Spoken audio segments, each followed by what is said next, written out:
मंगलम।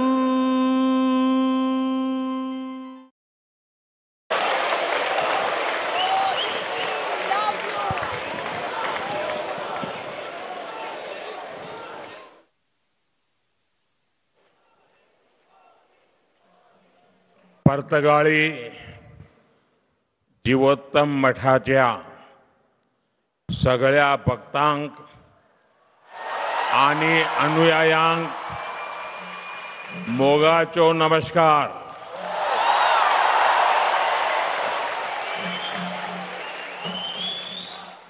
श्री संस्थान गोकर्ण पर्तगाळी जीवोत्तम मठ के 24वें महंत श्रीमद विद्याधीश तीर्थ स्वामी जी, राज्यपाल श्रीमान अशोक गजपति राजू जी, लोकप्रिय मुख्यमंत्री भाई प्रमोद सावंत जी, मठ समिति के अध्यक्ष श्री श्रीनिवास डेम्पो जी, उपाध्यक्ष श्री आर कामत जी, केंद्र में मेरे सहयोगी श्रीपाद नायक जी, दिगंबर कामत जी, अन्य सभी महानुभाव, देवी और सज्जनों, आज के इस पावन अवसर ने मन को गहरी शांति से भर दिया है.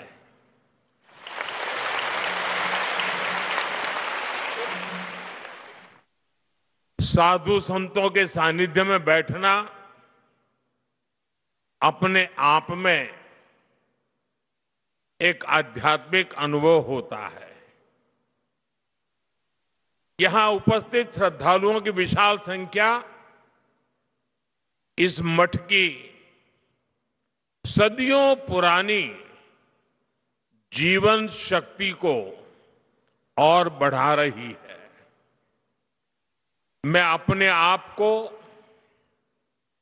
सौभाग्यशाली मानता हूं कि आज इस समारोह में आपके बीच उपस्थित हूं. यहां आने से पहले मुझे राम मंदिर और वीर विट्ठल मंदिर के दर्शन का सौभाग्य मिला. उस शांति, उस वातावरण ने इस समारोह की आध्यात्मिकता को और गहरा कर दिया. साथियों, श्री संस्थान गोकर्ण पर्तगाळी जीवोत्तम मठ अपनी स्थापना की 550वीं वर्षगांठ मना रहा है. ये बहुत ऐतिहासिक अवसर है. बीते 550 वर्षों में इस संस्था ने समय के कितने ही चक्रवात झेले हैं. युग बदला, दौर बदला, देश और समाज में कई परिवर्तन हुए, लेकिन बदलते युगों और चुनौतियों के बीच भी इस मठ ने अपनी दिशा नहीं खोई.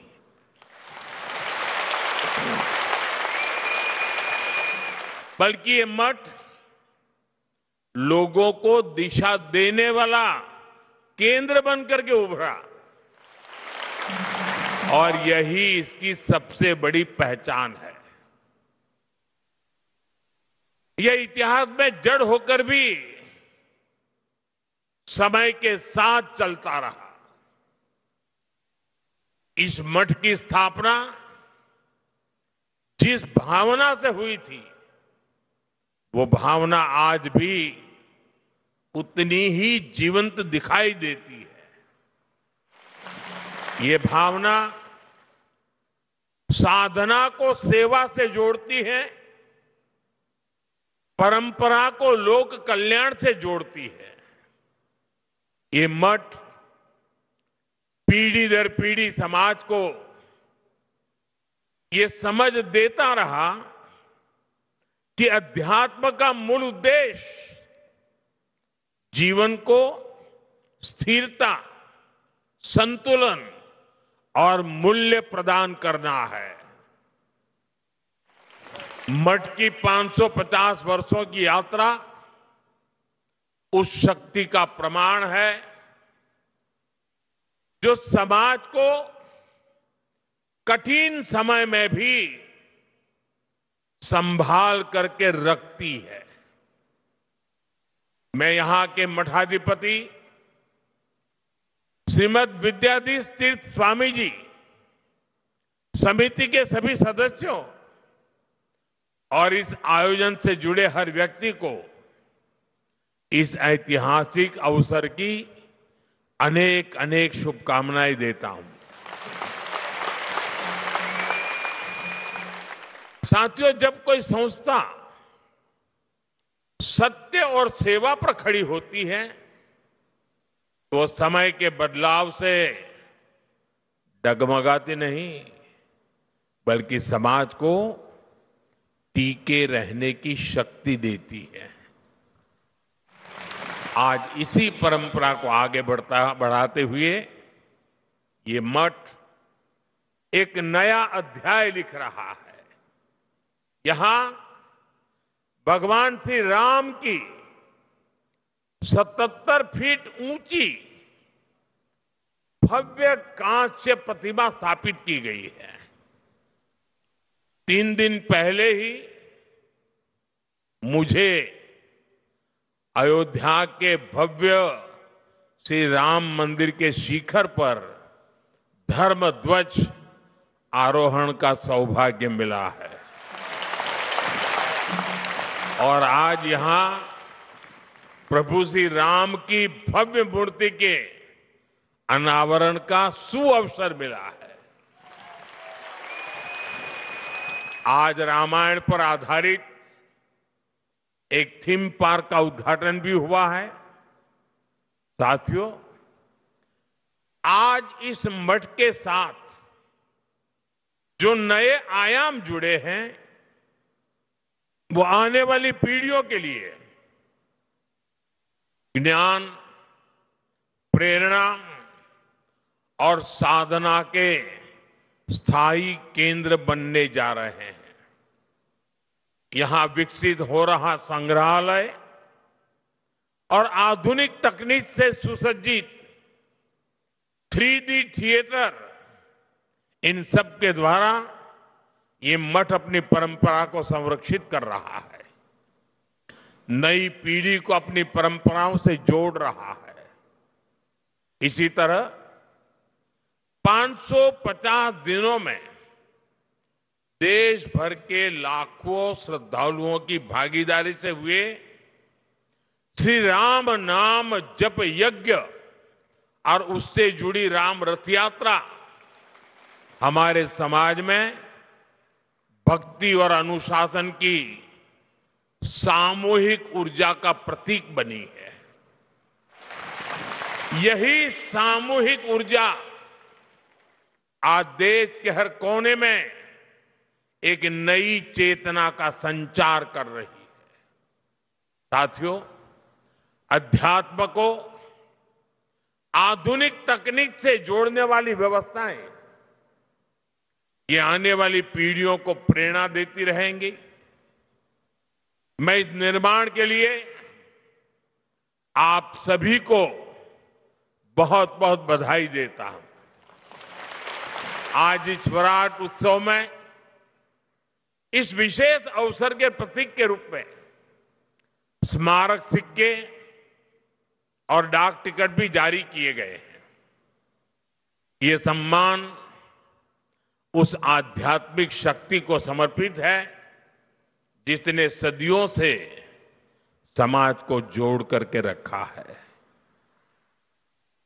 साथियों, इस श्री मठ को निरंतर प्रवाहमान रखने की शक्ति उस महान गुरु परंपरा से मिली है जिसने द्वैत वेदांत की दिव्य भाव भूमि को स्थापित किया था। श्रीमद नारायण तीर्थ स्वामी जी द्वारा 1475 में स्थापित यह मठ उसी ज्ञान परंपरा का विस्तार है और उसका मूल स्रोत जगत गुरु श्री मध्वाचार्य जैसे अद्वितीय आचार्य है। मैं इन आचार्यों के चरणों में सिर झुकाकर नमन करता हूं। यह भी बहुत महत्वपूर्ण है कि उडुपी और पर्तगाड़ी दोनों मठ एक ही आध्यात्मिक सरिता की जीवंत धाराएं हैं। भारत के इस पश्चिमी तट की सांस्कृतिक धारा को दिशा देने वाली गुरु शक्ति भी यही है। और मेरे लिए यह भी एक विशेष संयोग है कि एक ही दिन में मुझे इस परंपरा से जुड़े 2 कार्यक्रमों में सम्मिलित होने का सौभाग्य प्राप्त हुआ। साथियों, हम सभी को गर्व है कि इस परंपरा से जुड़े परिवारों ने पीढ़ी दर पीढ़ी अनुशासन, ज्ञान, परिश्रम और उत्कृष्टता को जीवन का आधार बनाया है। व्यापार से लेकर वित्त तक, शिक्षा से लेकर तकनीक तक जो प्रतिभा, नेतृत्व और कार्यनिष्ठा उनमें दिखाई देती है, उसके पीछे इसी जीवन दृष्टि की गहरी छाप मिलती है। इस परंपरा से जुड़े परिवारों, व्यक्तियों की सफलता की अनेक प्रेरक गाथाएं हैं। उन सब की सफलताओं की जड़ें विनम्रता, संस्कार और सेवा में दिखती है। ये मठ उन मूल्यों को स्थिर रखने वाली आधारशिला रहा है और हमें विश्वास है कि आगे भी आने वाली पीढ़ियों को ये मठ ऐसे ही ऊर्जा देता रहेगा। साथियों, इस ऐतिहासिक मठ की एक और विशेषता का जिक्र आज आवश्यक है। इस मठ की एक पहचान वो सेवा भावना है जिसने सदियों से समाज के हर वर्ग को सहारा दिया है। सदियों पहले जब इस क्षेत्र पर विपरीत परिस्थितियां आई, जब लोगों को अपने घर परिवार छोड़कर नए प्रदेशों में शरण लेनी पड़ी, तब इसी मठ ने समुदाय को सहारा दिया, उन्हें संगठित किया और नए स्थानों पर मंदिरों, मठों, आश्रय स्थलों की स्थापना की। इस मठ ने धर्म के साथ साथ मानवता और संस्कृति की भी रक्षा की। समय के साथ मठ की सेवा धारा और विस्तृत होती गई। आज शिक्षा से लेकर छात्रावासों तक, वृद्ध सेवा से लेकर जरूरतमंद परिवारों की सहायता तक इस मठ ने अपने संसाधनों को हमेशा लोक कल्याण के लिए समर्पित रखा है।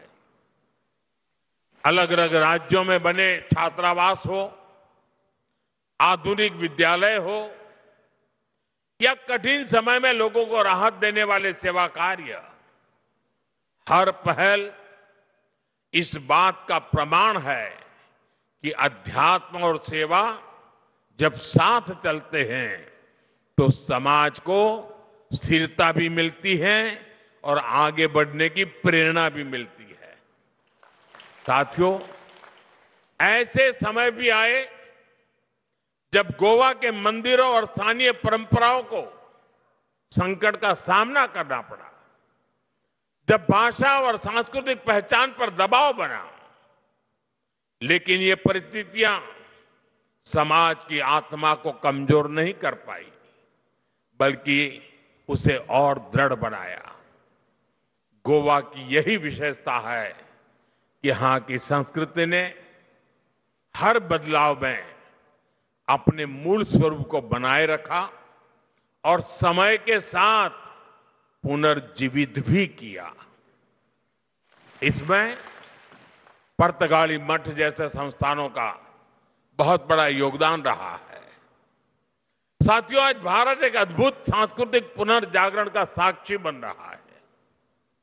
अयोध्या में राम मंदिर का पुनर्स्थापन, काशी विश्वनाथ धाम का भव्य पुनरुद्धार और उज्जैन में महाकाल महालोक का विस्तार, ये सब हमारे राष्ट्र की उस जागरूकता को प्रकट करते हैं जो अपनी आध्यात्मिक धरोहर को नई शक्ति के साथ उभार रही है। रामायण सर्किट, कृष्ण सर्किट, गया जी के विकास कार्य और कुंभ मेले का अभूतपूर्व प्रबंधन, ये सभी उदाहरण बताते हैं कि आज का भारत अपनी सांस्कृतिक पहचान को नए संकल्प और नए आत्मविश्वास के साथ आगे बढ़ा रहा है। ये जागृति भविष्य की पीढ़ियों को अपनी जड़ों से जुड़े रहने की प्रेरणा देती है। साथियों, गोवा की इस पवित्र भूमि का अपना एक विशिष्ट आध्यात्मिक स्वरूप भी है। यहां सदियों से भक्ति, संत परंपरा और सांस्कृतिक साधना का सतत प्रवाह बहता रहा है। ये धरती प्राकृतिक सौंदर्य के साथ साथ दक्षिण काशी की पहचान भी संजोए हुए है। पुर्तगाली मठ ने इस पहचान को और गहराई दी है। इस मठ का संबंध कोंकण और गोवा तक सीमित नहीं है। इसकी परंपरा देश के विभिन्न हिस्सों और काशी की पवित्र भूमि से भी जुड़ी हुई है।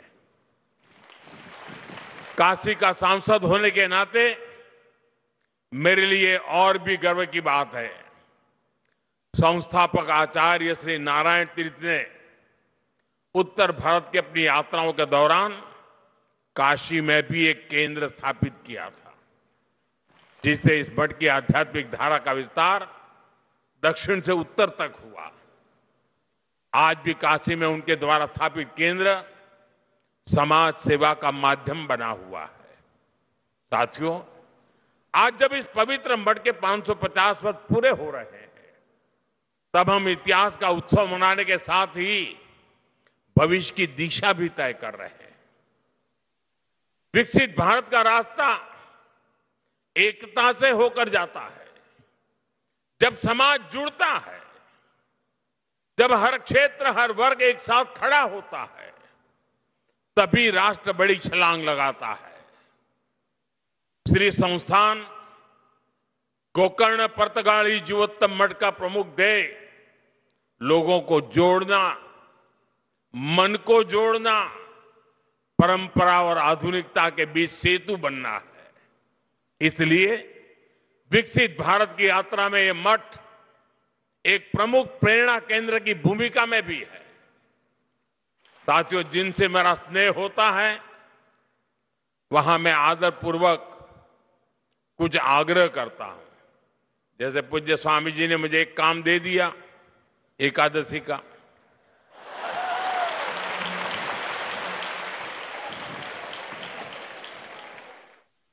वो तो संत है तो एक में मान जाते हैं, लेकिन मैं एक में मानने वालों में से नहीं हूं।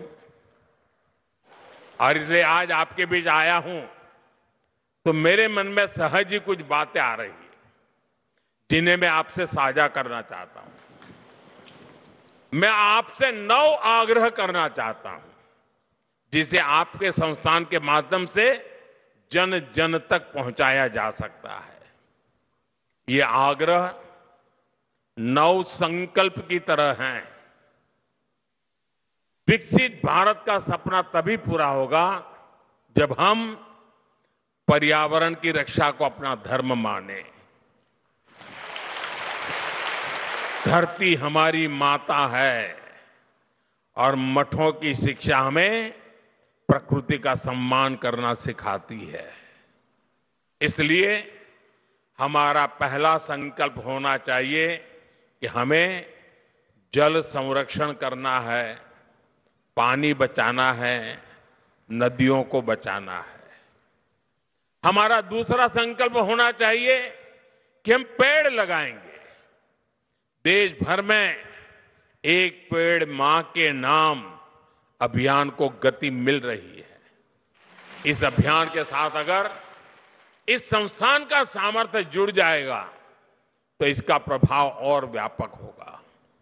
हमारा तीसरा संकल्प होना चाहिए स्वच्छता का मिशन।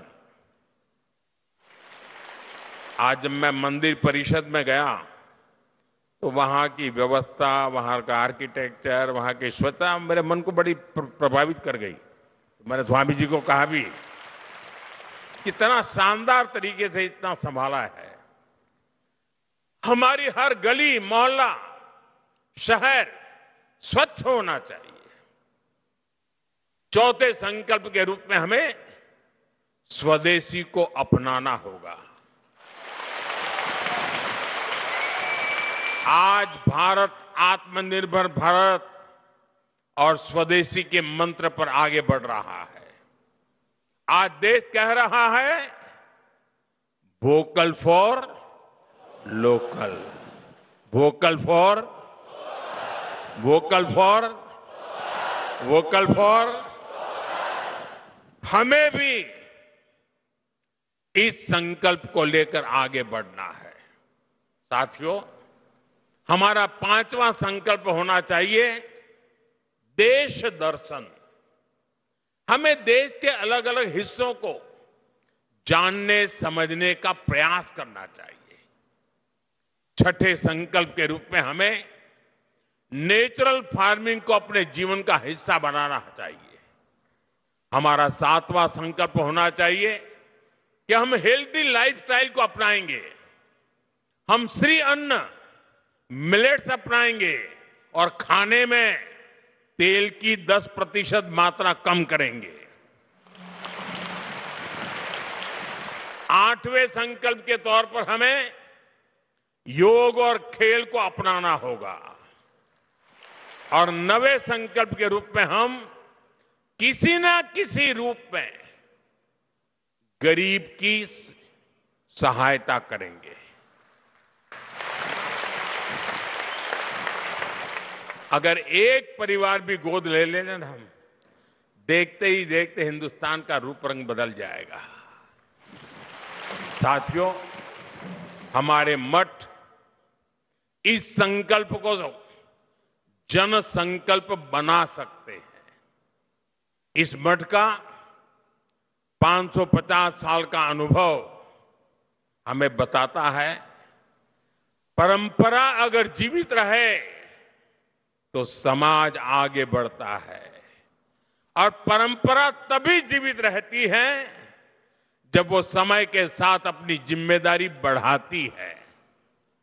इस मठ ने 550 वर्षों में समाज को जो दिया है, अब वही ऊर्जा हमें आने वाले भारत के निर्माण में लगानी है। साथियों, गोवा की इस भूमि का आध्यात्मिक गौरव जितना विशिष्ट है, उतना ही प्रभावी इसका आधुनिक विकास भी है। गोवा देश के उन राज्यों में से है जहां प्रति व्यक्ति आय सबसे ज्यादा है। देश के पर्यटन, फार्मा और सर्विस सेक्टर में इसका महत्वपूर्ण योगदान है। हाल के वर्षों में शिक्षा और स्वास्थ्य में गोवा ने नई उपलब्धियों को हासिल किया है। केंद्र और राज्य सरकारें मिलकर यहां के इंफ्रास्ट्रक्चर को आधुनिक बना रही है। हाईवे, एयरपोर्ट और रेल कनेक्टिविटी के विस्तार से श्रद्धालुओं और पर्यटकों को दोनों के लिए यात्रा और भी सुगम हुई है। विकसित भारत 2047 के हमारे राष्ट्रीय विजन में पर्यटन एक प्रमुख हिस्सा है और गोवा इसका सबसे बड़ा उदाहरण है। साथियों, भारत आज एक निर्णायक दौर से गुजर रहा है।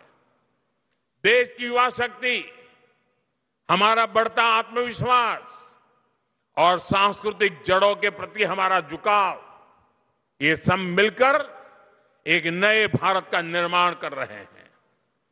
विकसित भारत का हमारा संकल्प तभी पूरा होगा जब अध्यात्म, राष्ट्र सेवा और विकास की तीनों धाराएं साथ चले। गोवा की ये भूमि और यहां का ये मठ उसी दिशा में एक महत्वपूर्ण योगदान दे रहे हैं। आज पूज्य स्वामी जी ने मेरे लिए बहुत सारी बातें बताई, बहुत सी चीजों के लिए उन्होंने मुझे क्रेडिट दिया। मैं उनका बहुत आभारी हूं। जो भावना उन्होंने व्यक्त की, लेकिन सच्चाई ये है, ये जो कुछ भी है जिसे आप अच्छा मानते हैं, वो मोदी का नहीं, 140 करोड़ देशवासियों का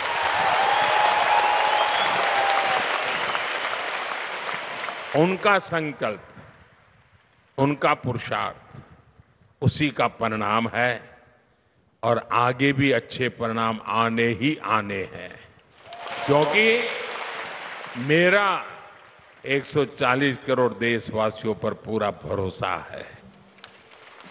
और जैसा आपने कहा, मेरे जीवन के कई पड़ाव ऐसे हैं जिसमें गोवा बड़ा महत्वपूर्ण स्थान पर रहा है।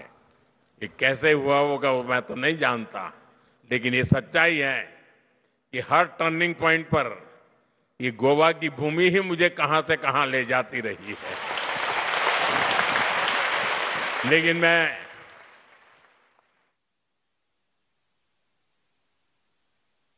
पूज्य संत श्री का बहुत आभारी हूं। उनके आशीर्वाद के लिए मैं एक बार फिर आप सभी को इस पवित्र अवसर पर हृदय से बहुत बहुत शुभकामनाएं देता हूं। बहुत बहुत धन्यवाद।